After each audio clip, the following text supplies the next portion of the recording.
Facebook marketing করতে গিয়ে সবাই সবচেয়ে বেশি যে বিষয়টা নিয়ে চিন্তিত থাকে সেটা হচ্ছে টার্গেট অডিয়েন্স। সবাই দেখি যে এটা নিয়ে অনেক বেশি প্যারায় থাকে যে কী ধরনের অডিয়েন্স দিবে, টার্গেট কিওয়ার্ড কী হবে, বিহেভিয়ার কী হবে, এই জিনিসগুলো কীভাবে সেট করা হবে, সেটা নিয়ে সবচেয়ে বেশি চিন্তিত থাকে লোকজন।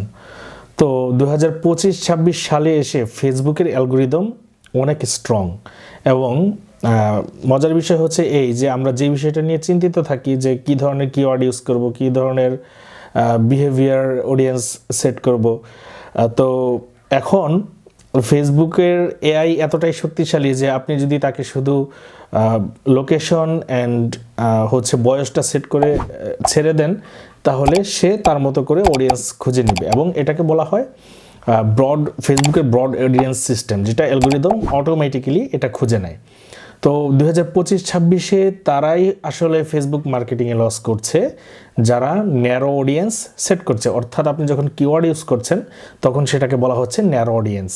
তো ন্যারো অডিয়েন্স এখন ফেসবুকের মার্কেটিংয়ের জন্য আসলে এটা 2025-26 এসে এটা কার্যকরী না। এটা হচ্ছে 2025-26 সালের জন্য ফেসবুকের একটা সিক্রেট টিপস।